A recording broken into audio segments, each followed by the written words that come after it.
শ্রমিকদা, college স্কোয়ারের পুজোর তরফ থেকে আপনাকে আবেদন জানানো হয়েছিল সভাপতি হওয়ার জন্য। এই বিষয়টা নিয়ে কি বলবেন? মানে দেখুন, কলেজ স্কোয়ার একটি অত্যন্ত ঐতিহ্যমণ্ডিত দুর্গাপুজো। বহু সমাজের বরেণ্য মানুষ এই দুর্গাপুজোর সঙ্গে যুক্ত ছিলেন। ওনারা আমার কাছে এসেছিলেন এবং আমাকে একটা খুঁটি পুজোয় আমন্ত্রণ করেছেন 16 তারিখে। সেটাই আমি যাব। কিন্তু কোনো পুজোর সভাপতি হিসাবে আমি থাকবো না। মানে এটা কি আপনার মানে কোনো পুজোরই কোনো রকম না, সভাপতি? আমি থাকবো না।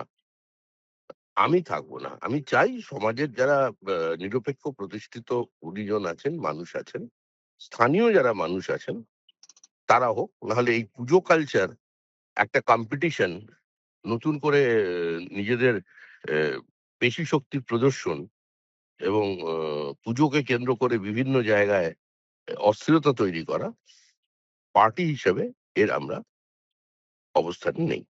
শ্রমিকদা, এর আগেও তৃণমূলের সময় দেখতে পাওয়া গেছিল একাধিক বিধায়ক মন্ত্রী থেকে শুরু করে সবাই কিন্তু এই পুজো দখলের একটা চেষ্টা, সেটা থেকেই কি আপনারা বিরত থাকতে চাইছেন? না, আমি তো আমার বার্তা দিয়েছি, এ ধরনের পুজো দখল থেকে প্রত্যেকে বিরত থাকুন।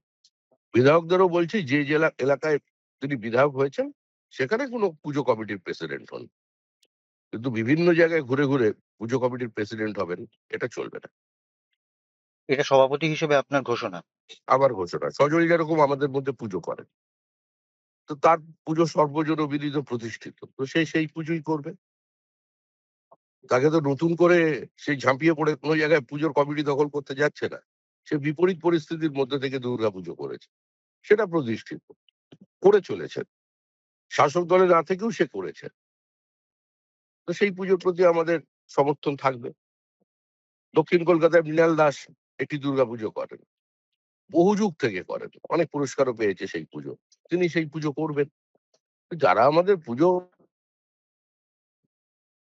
বছরের পর বছর করে চলেছেন তারাই করবেন। অতি উৎসাহী হয়ে জনগণের কাজ ছেড়ে মানুষের পরিষেবা বন্ধ রেখে দুর্গাপুজো করব, এই প্রচেষ্টা ঠিক নয়। পার্টি নীতিগতভাবে এর বিরোধী। অসংখ্য ধন্যবাদ।